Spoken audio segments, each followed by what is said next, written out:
Hey, it's Fraser here. I hope you guys are doing well.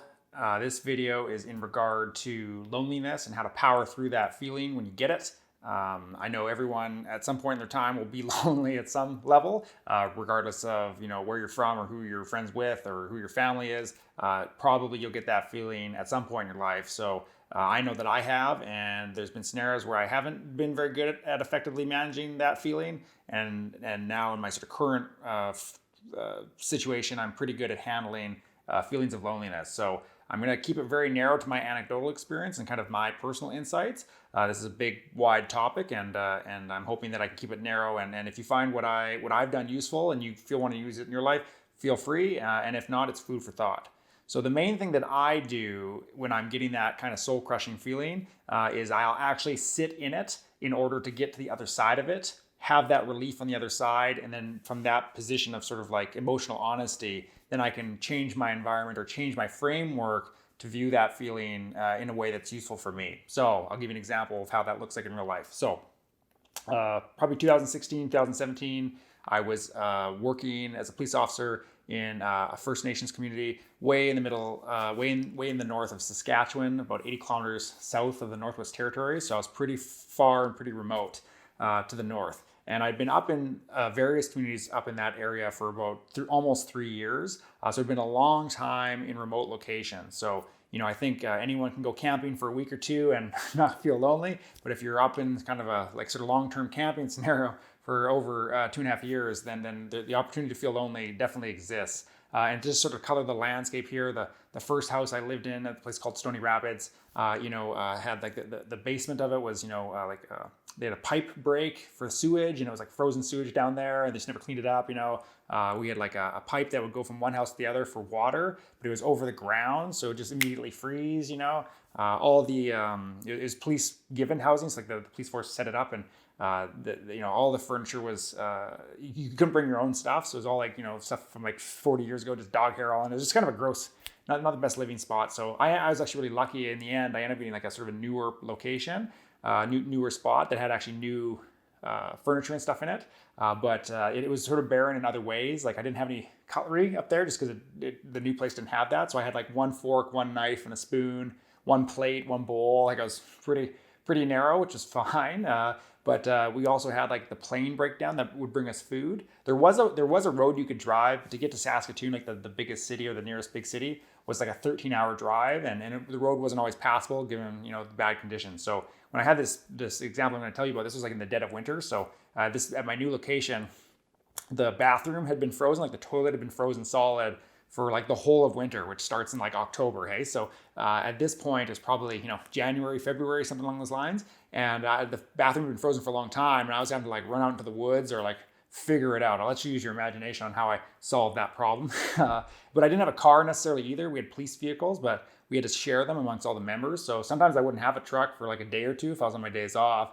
And it was like a 20-minute walk to the detachment. So it was a difficult scenario to be in. And even that was even more isolating because it was sometimes minus 40 or whatever. It's tough to go for those walks if it's that cold, hey, to go visit people and other things like that. So it was a difficult scenario. And one of the planes that would bring us food, we had 2 planes.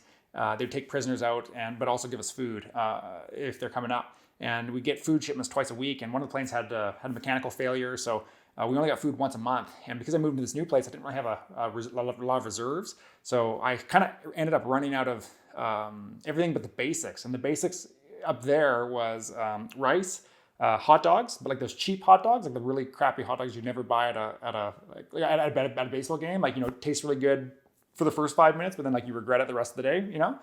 So those kind of hot dogs. Hundreds of frozen hot dogs. We just had unlimited amounts. They're all up north, and then I had bran buds. So not bran flakes or raisin bran, but like the actual like little buds. And I don't really like those that much. I think they're kind of unedible, but that's what I had for my food. So I would boil water because the water wasn't safe to drink. I'd boil water. I'd put it in the fridge. In the morning, I'd have water and bran buds, and then I'd have hot dogs and rice together. And I didn't have any condiments or anything, so I had mustard. I had like a big thing of mustard, and that never goes out of style. So I had like mustard, hot dogs, and rice for like multiple meals for like 3 or 4 days at one point. It wouldn't have got to the lowest of the low. And I was also flying out stray dogs. We would sometimes the plane that would come up, if we didn't have prisoners, we'd put dogs in it, like in crates, and we'd send them off to different shelters and stuff so they wouldn't freeze to death or get killed, because we had a kind of there's a program out there for dogs to the dogs would just freeze to death in the winter. That was the big problem. So I always had dogs with me all the time, which was fun, but also a lot of work. And I was also working concurrently, so it was just a bit of a nightmare. So I actually ran out of dog food at this particular time I'm thinking of, and so I would eat my rice and hot dogs myself, and then I would feed the dogs out of the same bowl because I didn't really have like dog bowls and stuff like that. Like, this is a wild time in my life. But anyways, so I've been in this context. Also from a policing standpoint, this is a very busy location. We had a really high crime index, especially for violent crime. So the volume of violent activities that I was getting exposed to was way higher than what would be normal for a sort of Canadian police officer's experience, as well as the local population was not necessarily friendly to the police, generically speaking. So it was often a hostile environment, regardless of how well-intentioned you were acting in a given scenario. So that, again, over time has a burn on you a little bit. And so most of the police officers I was working with, all solid people, but as an aggregate group, we're all kind of suffering in this kind of situation together. And so there's a lot of different, we weren't necessarily that type of a group. It was a bit of isolation even in the group itself. So it's just the nature of the beast, no one's fault. Anyway, so at a certain point though, I was like started to get this feeling of loneliness. And months and months it kind of grew, and I perceived myself as pretty resilient at the time. So I just powered through it, like I just ignored it, put the blinders on, went to work, grinded, worked out, slept well, like I'm just trying to keep everything good. But this feeling was just kind of like burning inside of me, just, small, and it just got bigger and bigger, kind of like the elephant in the room. I just wasn't addressing it.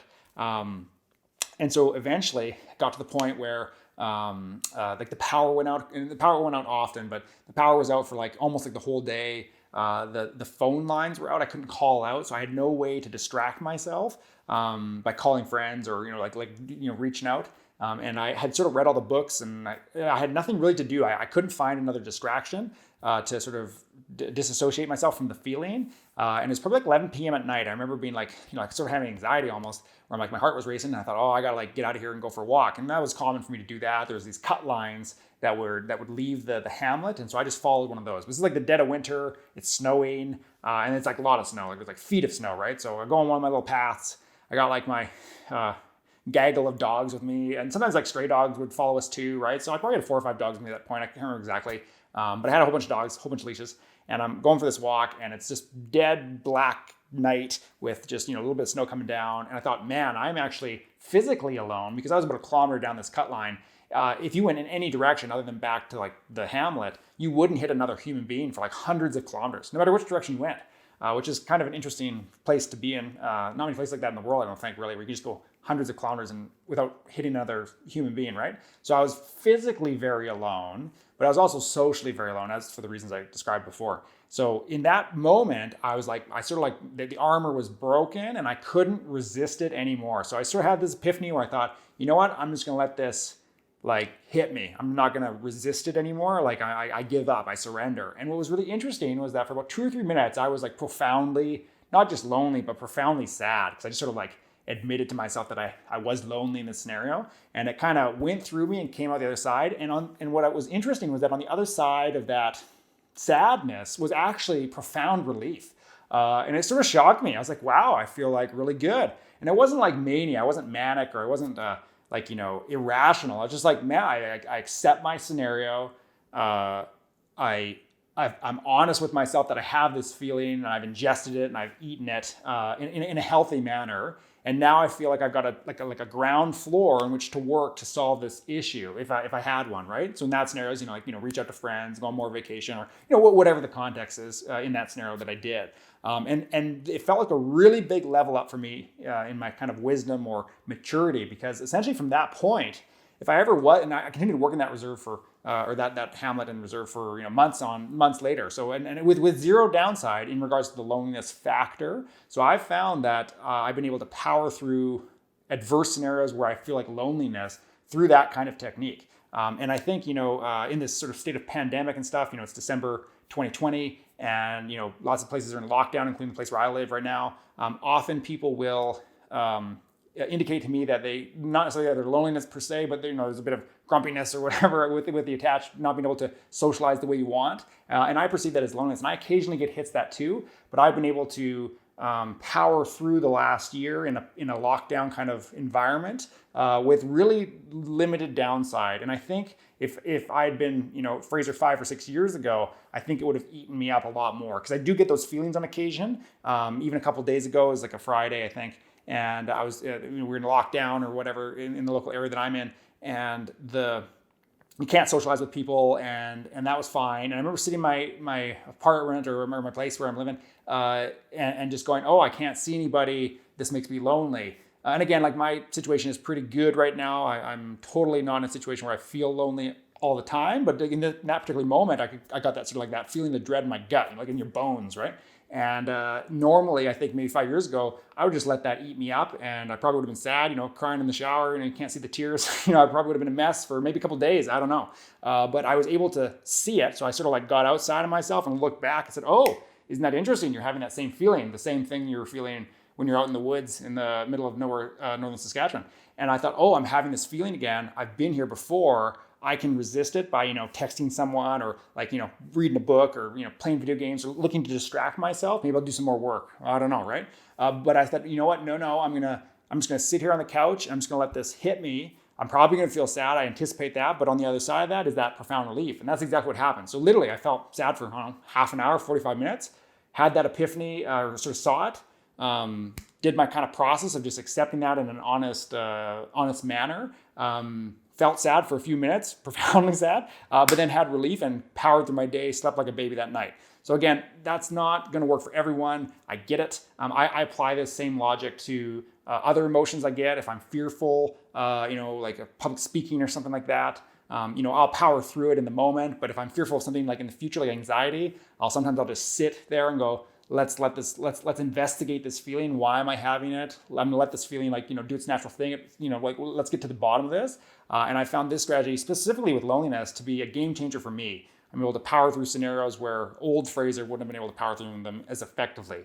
So even when I am now, let's say, by myself for prolonged periods of time, I am totally fine. I just chew right through that. Not saying that I still don't get those negative feelings when you are alone. Human beings are sort of naturally social beings, generically speaking. And I'm hypersocial. So for me to say that I'm okay by myself is actually not something that I would have said even 5 or 6 years ago. I always need to be around people. I always had to have that distraction because I didn't want to get that feeling of being alone, which is fine, right? It's better to be, I think, for me anyways, around people than to not. But now I'm actually truly, I can say this honestly, I am comfortable being in a room by myself the whole day. I can power through that, and I don't need the distractions to get that feeling away. I'm actually doing exactly what I want to do because I've dealt with that, and I'm mature, at least in my own perspective, on this issue. So hopefully that's useful for you guys. I'll leave it here. I know this is a big topic, and we go into the weeds in different ways, and I probably will do that in future videos. But hopefully this is useful for you.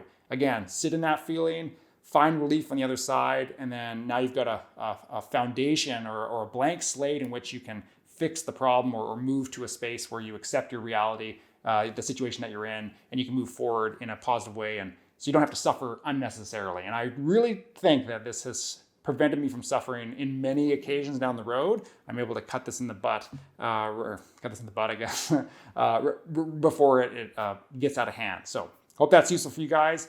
Talk to you soon. If you like this content, subscribe, and keep an eye out for future content as it goes on. Happy holidays and Merry Christmas and all that sort of jazz.